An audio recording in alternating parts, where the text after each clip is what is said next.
ओम नमो भगवते वासुदेवाय। भागवत पुराण दशम स्कंद 90वां अध्याय। भगवान श्री कृष्ण के लीला विहार का वर्णन। श्री सुखदेव जी कहते हैं, परीक्षित, द्वारका नगरी की छटा अलौकिक थी।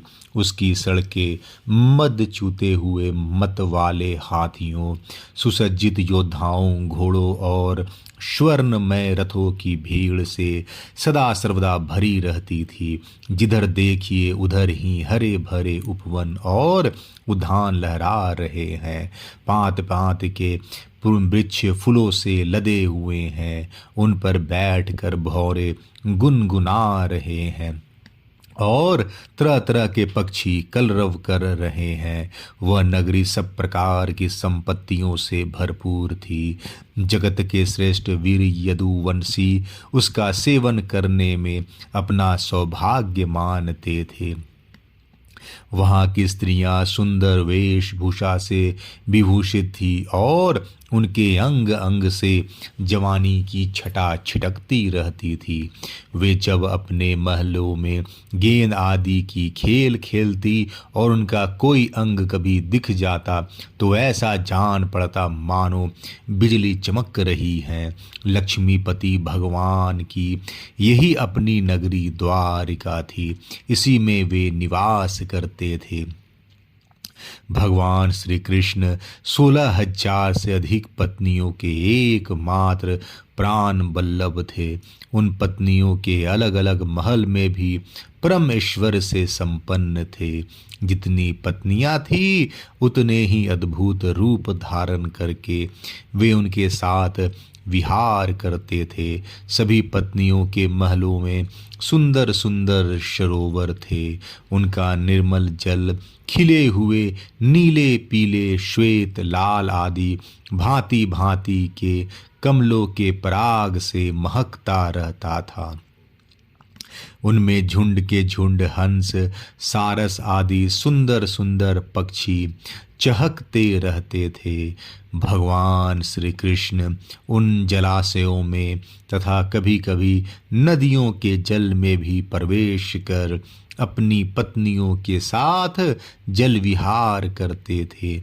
भगवान के साथ विहार करने वाली पत्नियां जब उन्हें अपने भुज पाश में बांध लेती, आलिंगन करती, तब भगवान के श्री अंगों में उनके वक्षस्थल की केसर लग जाती थी।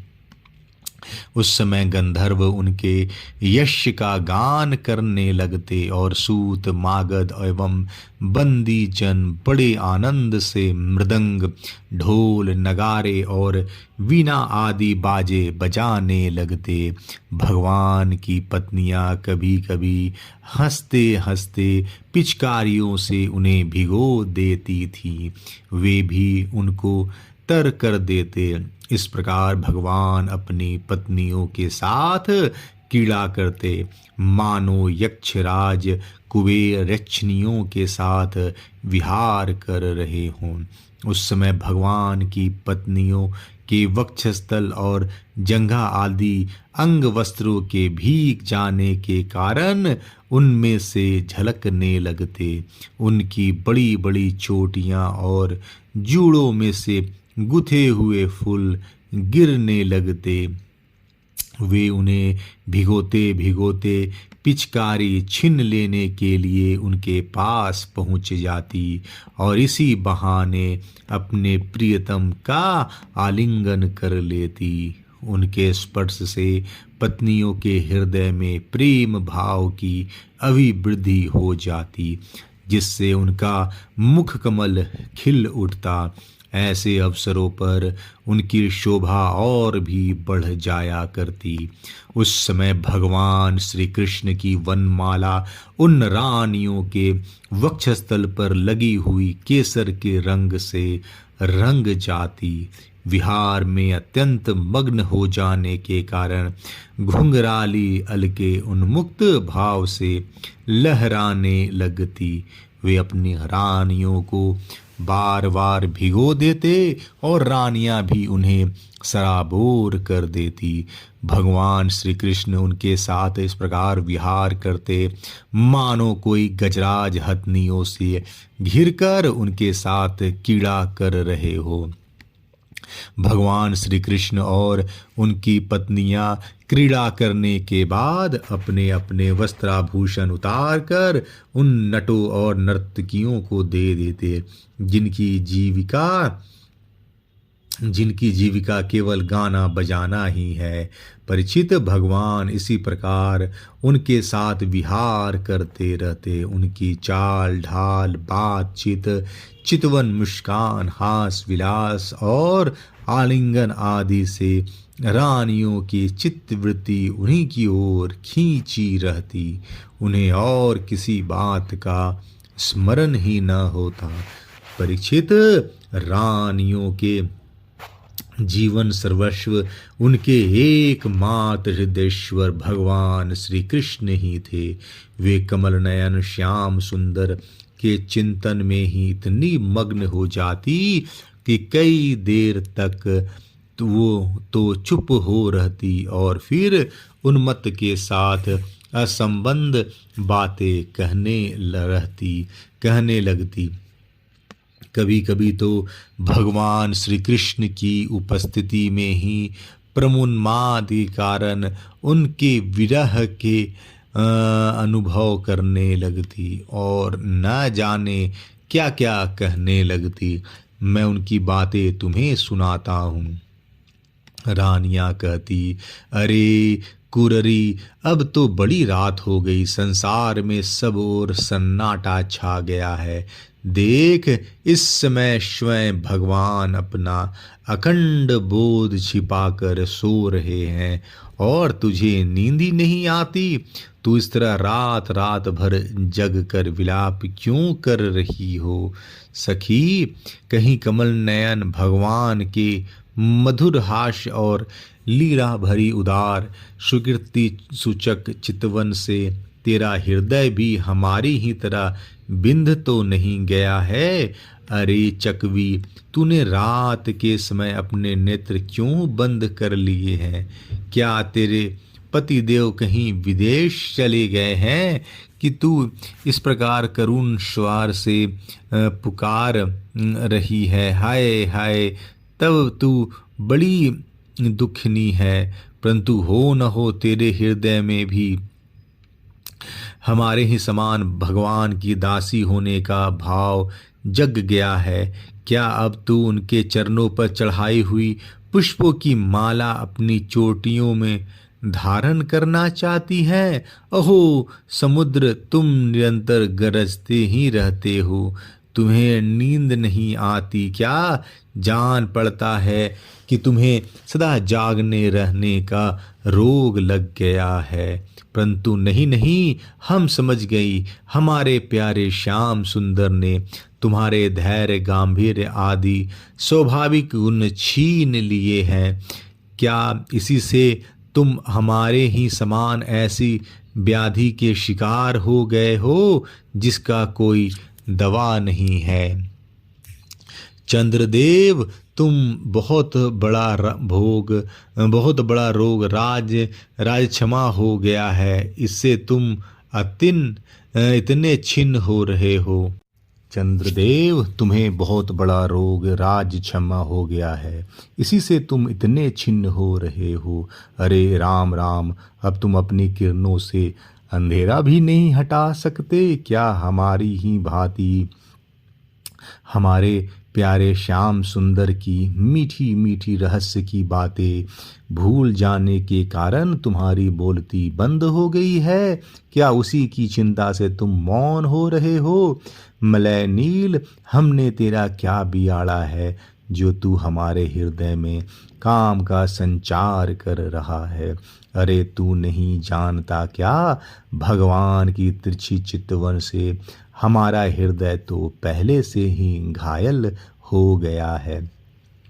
श्रीमान मेघ, तुम्हारा शरीर का सौंदर्य तो हमारे प्रीतम जैसा ही है। अवश्य ही तुम यदुवंश शिरोमणि भगवान के परम प्यारे हो, तभी तो तुम हमारी ही भांति प्रेम पाश में बंध कर उनका ध्यान कर रहे हो। देखो देखो, तुम्हारा हृदय चिंता से भर रहा है, तुम उनके लिए अत्यंत उत्कंठित हो रहे हो, तभी तो बार बार उनकी याद करके हमारी ही भांति आंसू की धारा बहा रहे हो।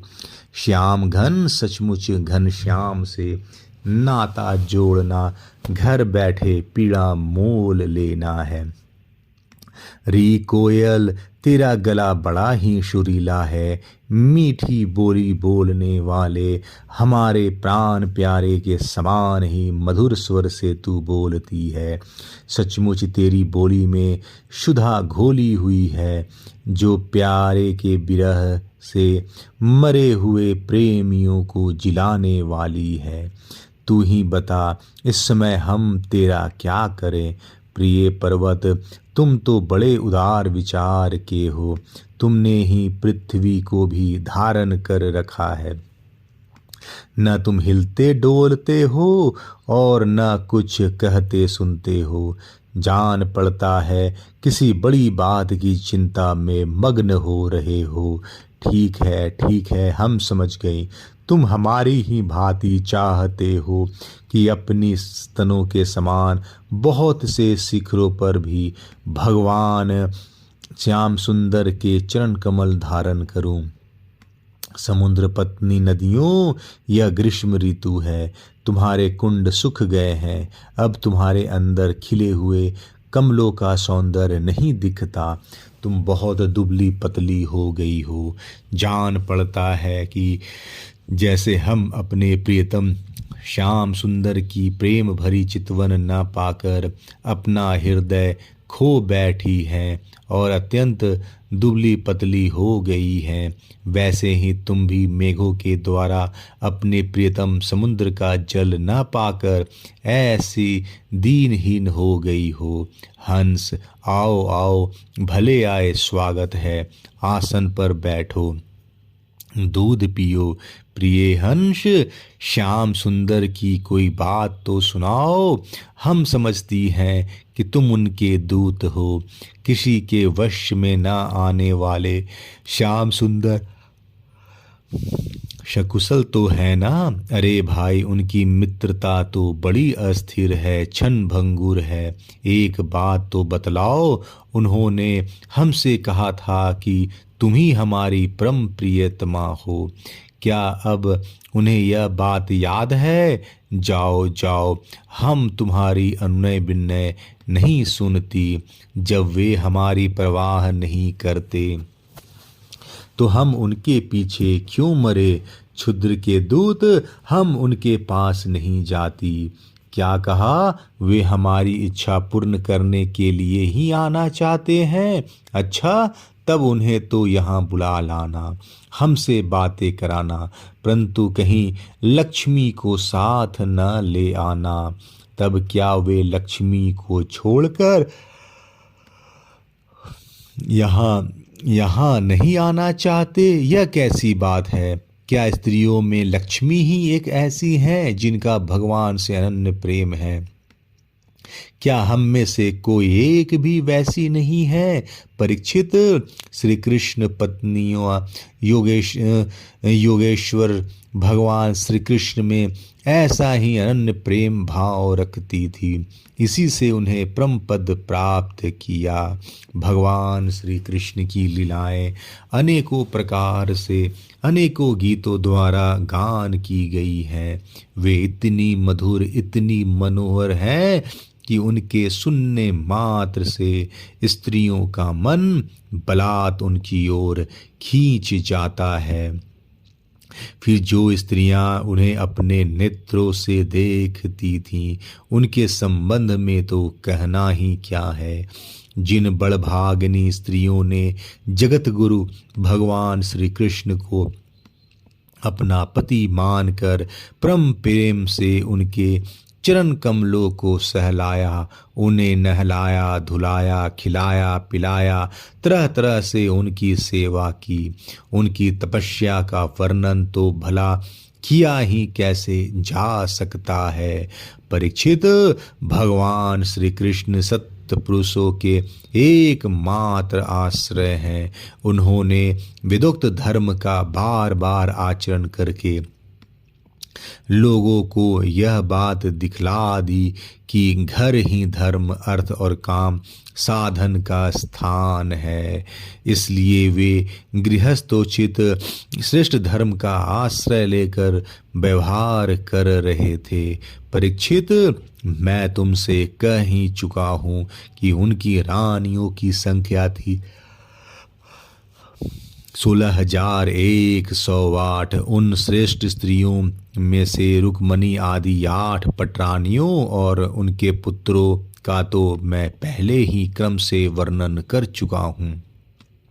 उनके अतिरिक्त भगवान श्री कृष्ण की और जितनी पत्नियां थी, उनमें से भी प्रत्येक के 10-10 पुत्र उत्पन्न किए। यह कोई आश्चर्य की बात नहीं है, क्योंकि भगवान सर्वशक्तिमान और सत्य संकल्प हैं। भगवान के परम पराक्रमी पुत्रों में 18 तो महारथी थे, जिनका यश सारे जगत में फैला हुआ था। उनके नाम मुझसे सुनो: प्रद्युम्न, अनिरुद्ध, दीप्तिमान, भानु, शाम्ब, मधु, बृहमदानु, चित्रभानु, वृक, अनूर, अरुण, पुष्कर, वेदबाहु, श्रुतदेव, सुनंदन, चित्रबाहु, विरूप, कवि और न्यायग्रोध। राजेंद्र, भगवान श्री कृष्ण के इन पुत्रों में भी सबसे बड़े रुक्मणी नंदन प्रद्युम्न जी थे। वे सभी गुणों में अपने पिता के समान ही थे। महारथी प्रद्युम्न ने रुक्मी की कन्या से अपना विवाह किया था। उसी के गर्भ से अनिरुद्ध जी का जन्म हुआ। उनमें 10,000 हाथियों का बल था। रुक्मी के दौहित्र अनिरुद्ध जी ने अपने नाना की पोती से विवाह किया। उसके गर्भ से व्रज का जन्म हुआ। ब्राह्मणों के शाप से पैदा हुए मुसल के द्वारा यदुवंश का नाश हो जाने पर एकमात्र वे ही बच रहे थे। व्रज के पुत्र थे प्रतिबाहु, प्रतिबाहु के सुबाहु, सुबाहु के शांतसेन और शांतसेन के सत्यसेन। प्रचित, इस वंश में कोई भी पुरुष ऐसा न हुआ जो बहुत सी संतान वाला न हो तथा जो निर्धन, अल्पायु और अल्प शक्ति हो। वे सभी ब्राह्मणों के भक्त थे। परीक्षित, यदुवंश में ऐसे ऐसे यशस्वी और पराक्रमी पुरुष हुए हैं जिनकी गिनती भी हजारों वर्षों में पूरी नहीं हो सकती। मैंने ऐसा सुना है कि यदुवंश के बालकों को शिक्षा देने के लिए 3,88,00,000 आचार्य थे। ऐसी स्थिति में महात्मा यदुवंशियों की संख्या तो बताई ही कैसे जा सकती है। स्वयं महाराज उग्रसेन के एक साथ 1 नील के लगभग सैनिक रहते थे। परीक्षित, प्राचीन काल में देवासुर संग्राम के समय बहुत से भयंकर असुर मारे गए थे। वे ही मनुष्य में उत्पन्न हुए और बड़े घमंड से जनता को सताने लगे। उनका दमन करने के लिए भगवान की आज्ञा से देवताओं ने ही यदुवंश में अवतार लिया था। परीक्षित, उनके कुलों की संख्या 101 थी। वे सब भगवान श्री कृष्ण को ही अपना स्वामी एवं आदर्श मानते थे। जो यदुवंशी उनके अनुयायी थे, उनकी सब प्रकार से उन्नति हुई।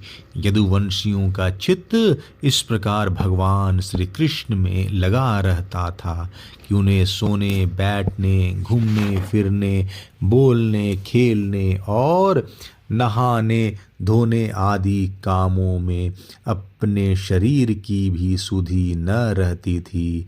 वे जानते ही न थे कि हमारा शरीर क्या कर रहा है। उनकी समस्त शारीरिक क्रियाएं यंत्र की भांति अपने आप होती रहती थी।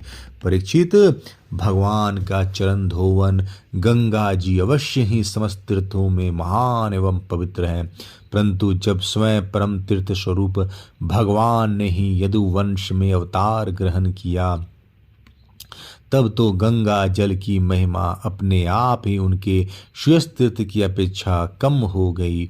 भगवान के स्वरूप की यह कितनी बड़ी महिमा है कि उनसे प्रेम करने वाले भक्त और द्वेष करने वाले शत्रु दोनों ही उनके स्वरूप को प्राप्त हुए। जिस लक्ष्मी को प्राप्त करने के लिए बड़े बड़े देवता यत्न करते रहते हैं, वे ही भगवान की सेवा में नित्य निरंतर लगी रहती हैं। भगवान का नाम एक बार सुनने अथवा उच्चारण करने से ही सारे अमंगलों को नष्ट कर देता है। ऋषियों के वंशजों में जितने भी धर्म प्रचलित हैं, सबके संस्थापक भगवान श्री कृष्ण ही हैं। वे अपने हाथ में काल स्वरूप चक्र लिए रहते हैं। परीक्षित, ऐसी स्थिति में वे पृथ्वी का भार उतार देते हैं। यह कौन बड़ी बात है। भगवान श्री कृष्ण ही समस्त जीवों के आश्रय स्थान है। यद्यपि वे सदा सर्वदा सर्वत्र उपस्थित ही रहते हैं, फिर भी कहने के लिए उन्होंने देवकी जी के गर्भ से जन्म लिया। यदुवंशी वीर पार्षदों के रूप में उनकी सेवा करते रहते हैं।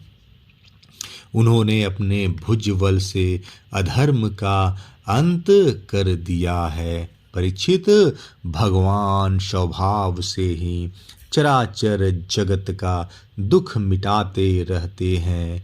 उनका मंद मंद मुस्कान से युक्त सुंदर मुखारविंद ब्रजवासियों और पुर स्त्रियों के हृदय में प्रेम भाव का संचार करता रहता है। वास्तव में सारे जगत पर वही विजयी हैं। उन्हीं की जय हो, जय हो। परीक्षित, प्रकृति से अतीत परमात्मा ने अपने द्वारा स्थापित धर्म मर्यादा की रक्षा के लिए दिव्य लीला शरीर ग्रहण किया और उसके अनुरूप अनेकों अद्भुत चरित्रों का अभिनय किया। उनका एक एक कर्म स्मरण करने वालों के कर्म बंधनों को काट डालने वाला है। जो यदुवंश शिरोमणि भगवान श्री कृष्ण के चरण कमलों की सेवा का अधिकार प्राप्त करना चाहे, उसे उनकी लीलाओं का ही श्रवण करना चाहिए। परीक्षित, जब मनुष्य प्रति क्षण भगवान श्री कृष्ण की मनोहारिणी लीला कथाओं का अधिकाधिक श्रवण कीर्तन और चिंतन करने लगता है, तब उसकी यही भक्ति उसे भगवान के परमा धाम में पहुंचा देती है।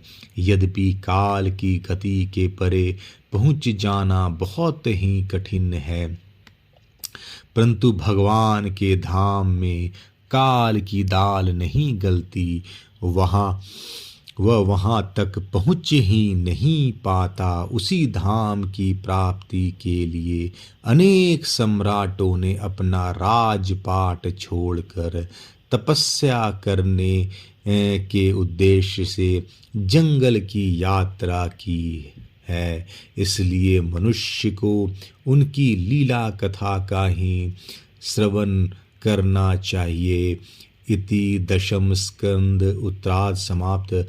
हरि ओम तत्सत। जय श्री कृष्ण।